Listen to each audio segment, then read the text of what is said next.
Hello students, welcome to my channel Neha Educare.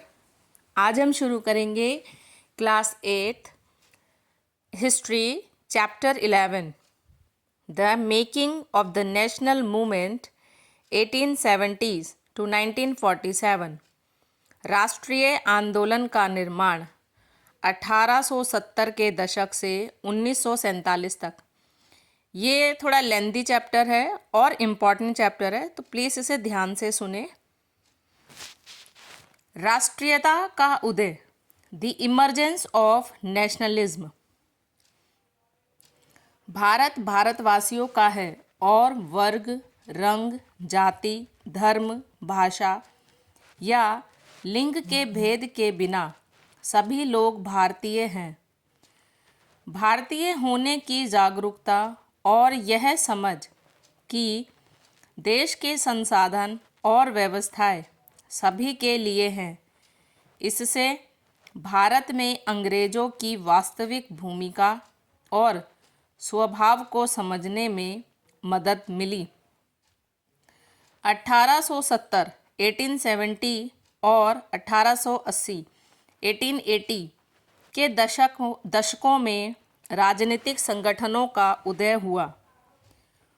Poona सार्वजनिक सभा और ऐसे कई संगठन देश के अलग अलग भागों में कार्यरत थे, पर उनके उद्देश्य पूरे भारत के लोगों के हित में थे। उन्होंने इस विचार के साथ कार्य किया कि जनता को संप्रभु सर्वोच्च शक्ति का मालिक होना चाहिए। यह आधुनिक चेतना और राष्ट्रवाद की एक मुख्य विशेषता थी।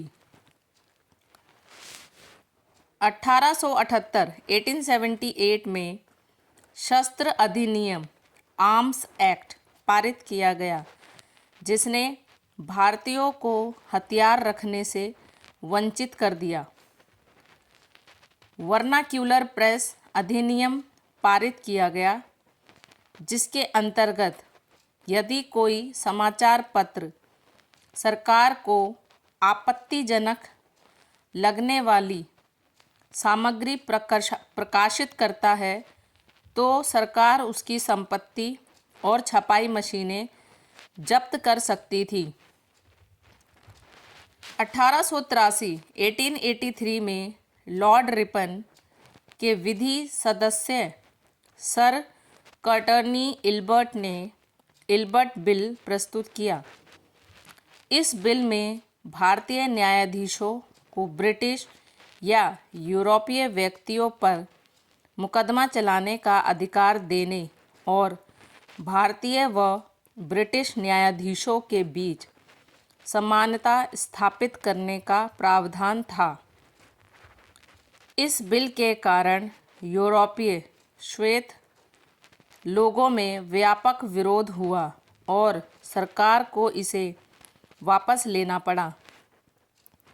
भारतीय राष्ट्रीय कांग्रेस की स्थापना 1885 1885 में हुई। इसमें देश के विभिन्न भागों से 72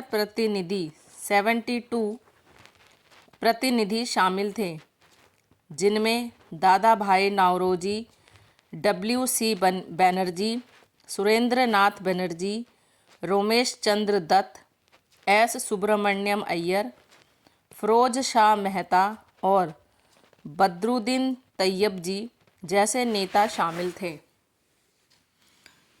a nation in the making, राष्ट्र निर्माण। पहले 20 वर्षों में कांग्रेस अपने उद्देश्यों और तरीकों में नरमपंथी थी। उनका मुख्य मांग था कि शासन और प्रशासन में भारतीयों की अधिक भागीदारी हो। उन्होंने न्यायपालिका को कार्यपालिका से अलग करने, शस्त्र अधिनियम को रद्द करने तथा भाषण और अभिव्यक्ति की स्वतंत्रता की मांग की। उन्होंने न्यायपालिका को कार्यपालिका से अलग करने और भाषण व अभिव्यक्ति की स्वतंत्रता की भी मांग की। प्रारंभिक कांग्रेस ने अनेक आर्थिक मुद्दे उठाए। उसने घोषणा की कि ब्रिटिश शासन के कारण गरीबी और अकाल आए, भूमि राजस्व में वृद्धि से किसान गरीब हो गए और निर्यात के कारण यूरोप को अनाज भेजे जाने से देश में खाद्य संकट उत्पन्न हुआ। Freedom is our birthright, स्वतंत्रता हमारा जन्मसिद्ध अधिकार। बंगाल, महाराष्ट्र और पंजाब में बिपिन चंद्र पाल, बाल गंगाधर तिलक और लाला लाजपत राय जैसे नेताओं ने, जिन्हें लाल बाल पाल कहा जाता है, औपनिवेशिक सरकार की नीतियों की तीव्र आलोचना की। उन्होंने स्वराज की मांग की। तिलक ने घोषणा की, स्वतंत्रता मेरा जन्मसिद्ध अधिकार है और मैं इसे लेकर रहूँगा। 1905 में वायसराय कर्जन ने ब्रिटिश भारत के सबसे बड़े प्रांत बंगाल के विभाजन की घोषणा की, जिसमें बिहार और उड़ीसा के कुछ भाग शामिल थे। बंगाल के विभाजन ने पूरे भारत में लोगों को क्रोधित कर दिया। नरमपंथी और उग्रपंथी दोनों ने इस विभाजन का विरोध किया। बड़े स्तर पर जनसभाएं और प्रदर्शन आयोजित किए गए, जिससे स्वदेशी आंदोलन का जन्म हुआ। The growth of mass nationalism, जन आधारित राष्ट्रवाद का विकास। 1919 के बाद ब्रिटिश शासन के विरुद्ध संघर्ष धीरे धीरे एक जन आंदोलन बन गया, जिसमें बड़ी संख्या में किसान, आदिवासी, छात्र, महिलाएं और कारखाना मजदूर शामिल हुए। 1914 में प्रथम विश्व युद्ध शुरू हुआ, जिससे भारत की आर्थिक और राजनीतिक स्थिति प्रभावित हुई। भारत को युद्ध में झोंक दिया गया, जिसके कारण भारत सरकार के रक्षा खर्च में भारी वृद्धि हुई। सैन्य खर्च में वृद्धि और युद्ध सामग्री की मांग के कारण कीमतों में तेज वृद्धि हुई, जिससे आम जनता को भारी कठिनाइयों का सामना करना पड़ा। युद्ध के कारण अंग्रेजों ने अपनी सेना का विस्तार किया। सरकार ने भारतीय गांवों को एक विदेशी उद्देश्य के लिए अपने सैनिक भेजने के लिए मजबूर किया। The advent of Mahatma Gandhi, Mahatma Gandhi का आगमन। महात्मा गांधी का जन्म 2 अक्टूबर 1869 को गुजरात के पोरबंदर में हुआ। उन्होंने इंग्लैंड में कानून की पढ़ाई की और दक्षिण अफ्रीका जाकर वकालत की, जहां वे लगभग 20 वर्षों तक रहे। वे भारत के एक जन नेता के रूप में उभरे। दक्षिण अफ्रीका में गांधी जी ने नस्लीय भेदभाव और प्रतिबंधों के खिलाफ अहिंसक आंदोलनों के माध्यम से संघर्ष किया और राष्ट्रीय व अंतर्राष्ट्रीय स्तर पर सम्मान व लोकप्रियता प्राप्त की।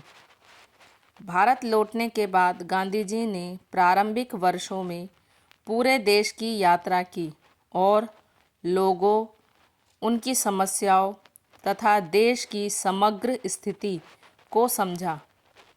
गांधी जी ने चंपारण, खेड़ा और अहमदाबाद में स्थानीय आंदोलनों की शुरुआत की, जिनमें उन्हें सफलता मिली।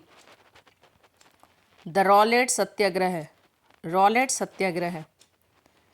1919 में सरकार ने रॉलेट अधिनियम पारित किया, जिसके अंतर्गत प्रांतीय सरकारों को बिना वारंट किसी भी स्थान की तलाशी लेने और किसी भी संदिग्ध व्यक्ति को गिरफ्तार करने की शक्ति मिल गई। गांधी जी ने रॉलेट अधिनियम के विरुद्ध सत्याग्रह शुरू किया, क्योंकि इस अधिनियम ने अभिव्यक्ति की स्वतंत्रता जैसे मौलिक अधिकारों को सीमित कर दिया और पुलिस शक्तियों को बढ़ा दिया। महात्मा गांधी और मोहम्मद अली जिन्ना ने इस अधिनियम की आलोचना करते हुए इसे शैतानी कहा। अप्रैल 1919 में देशव्यापी हड़ताल हुई और सरकार ने उसे दबाने के लिए क्रूर कदम उठाए। बैसाखी के दिन अमृतसर के जलियांवाला बाग में जनरल डायर द्वारा किया गया नरसंहार इसी दमन का हिस्सा था। खिलाफत agitation and the non corporation movement. खिलाफत आंदोलन और असहयोग आंदोलन। 1920 में अंग्रेज़ों ने तुर्की के सुल्तान या खलीफा पर कठोर संधि थोप दी, जिससे उससे राजनीतिक शक्तियाँ और अधिकार छीन लिए गए। मोहम्मद अली और शौकत अली ने खिलाफत आंदोलन की शुरुआत की। उनका उद्देश्य गांधी जी के नेतृत्व में अंग्रेज़ों के विरुद्ध पूर्ण असहयोग आंदोलन शुरू करना और स्वराज की मांग करना था। 1921 से 1922, 1921 to 1922 में असहयोग आंदोलन ने जोर पकड़ा। हजारों विद्यार्थियों ने सरकारी नियंत्रित स्कूलों और कॉलेजों को छोड़ दिया। मोतीलाल नेहरू, C.R. दास, C. राजगोपालाचारी और असफ अली जैसे अनेक वकीलों ने अपनी वकालत छोड़ दी। ब्रिटिश उपाधियां लौटा दी गई और विधानसभाओं का बहिष्कार किया गया। लोगों ने विदेशी कपड़ों की सार्वजनिक होलियां जलाई। पीपल्स इनिशिएटिव्स, जनता की पहल। गुजरात के खेड़ा में पटेल पटीदार किसानों ने अंग्रेज़ों की ऊंची भू राजस्व मांग के विरुद्ध अहिंसक आंदोलन संगठित किए। तटीय आंध्र और आंतरिक तमिलनाडु में शराब की दुकानों का घेराव, पिकेटिंग किया गया। बंगाल में खिलाफत असहयोग गठबंधन ने राष्ट्रीय आंदोलन को मजबूत करते हुए सांप्रदायिक एकता को बढ़ाया। पंजाब में सिखों के अकाली आंदोलन ने ब्रिटिश समृद्ध भ्रष्ट महंतों को गुरुद्वारे से हटाने का प्रयास किया। जनता के महात्मा। लोग गांधी जी को एक प्रकार के मसीहा के रूप में देखते थे, ऐसा व्यक्ति जो उनकी दुर्दशा और गरीबी दूर कर सकता है। गांधी जी वर्ग संघर्ष के बजाय वर्गीय एकता बनाना चाहते थे। फिर भी किसान जमींदारों के विरुद्ध अपने संघर्ष में उनसे सहायता की आशा करते थे और खेतीहर मजदूर मानते थे कि वे उन्हें भूमि दिलाएंगे। 1922 से 1929 की घटनाएं। 1922 to 1929 की घटनाएं। फरवरी 1922 में चोरी चौरा में किसानों की भीड़ ने एक पुलिस थाने में आग लगा दी, जिसके बाद गांधी जी ने असहयोग आंदोलन वापस ले लिया। चित्तरंजन दास और मोतीलाल नेहरू ने तर्क दिया कि पार्टी को परिषदों के चुनाव लड़ने चाहिए और सरकार की नीतियों को प्रभावित करने के लिए उनमें प्रवेश करना चाहिए। 1930 में गांधी जी के नेतृत्व में सविनय अवज्ञा आंदोलन शुरू किया गया। 1920 के मध्य में राष्ट्रीय स्वयंसेवक संघ आरएसएस और भारतीय कम्युनिस्ट पार्टी का गठन दो महत्वपूर्ण घटनाएं थी। कांग्रेस ने 1929 में जवाहरलाल नेहरू की अध्यक्षता में पूर्ण स्वराज के लिए संघर्ष का प्रस्ताव पारित किया और 26 जनवरी 1930 को पूरे देश में स्वतंत्रता दिवस मनाया गया। दांडी मार्च। 1930 में गांधी जी ने नमक कानून तोड़ने के लिए दांडी मार्च शुरू किया। इस कानून के अनुसार नमक के निर्माण और बिक्री पर राज्य का एकाधिकार था। गांधी जी और उनके अनुयायी साबरमती आश्रम से समुद्र तट पर स्थित दांडी तक पैदल चले और समुद्र तट से प्राकृतिक नमक उठाकर या समुद्री पानी उबालकर नमक बनाकर कानून तोड़ा। भारतीय जनता के संयुक्त संघर्षों का परिणाम तब दिखाई दिया जब 1935 का भारत सरकार अधिनियम लागू हुआ, जिसमें प्रांतीय स्वायत्तता का प्रावधान किया गया और 1937 में प्रांतीय विधानसभाओं के चुनाव घोषित किए गए। सितंबर 1939 में द्वितीय विश्व युद्ध शुरू हुआ। कांग्रेस नेता ब्रिटिश युद्ध प्रयासों का समर्थन करने को तैयार थे, लेकिन बदले में वे चाहते थे कि युद्ध के बाद भारत को स्वतंत्रता दी जाए। अंग्रेजों ने यह मांग स्वीकार नहीं की, इसलिए कांग्रेस मंत्रियों ने विरोध स्वरूप इस्तीफा दे दिया। भारत छोड़ो आंदोलन और उसके बाद द्वितीय विश्व युद्ध के मध्य में महात्मा गांधी ने अंग्रेजों के विरुद्ध आंदोलन के एक नए चरण की शुरुआत करने का निर्णय लिया, जिसे भारत छोड़ो आंदोलन कहा गया। अंग्रेजों की पहली प्रतिक्रिया अत्यंत कठोर दमन की थी। 1943 के अंत तक 90,000 से अधिक लोगों को गिरफ्तार किया गया और लगभग 1,000 लोग पुलिस फायरिंग में मारे गए। टूवर्ड्स इंडिपेंडेंस एंड पार्टीशन, स्वतंत्रता की ओर और विभाजन।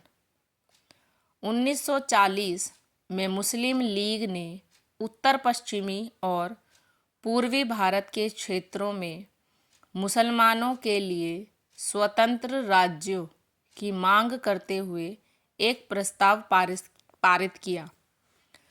1937 के प्रांतीय चुनावों से लीग को यह विश्वास हो गया कि मुसलमान अल्पसंख्यक हैं और किसी भी लोकतांत्रिक व्यवस्था में उन्हें हमेशा दूसरे दर्जे की भूमिका निभानी पड़ेगी। 1937 में संयुक्त प्रांत यूनाइटेड प्रोविंसेस में कांग्रेस लीग की संयुक्त सरकार बनाने की लीग की इच्छा को कांग्रेस द्वारा ठुकराए जाने से लीग और अधिक नाराज हो गई।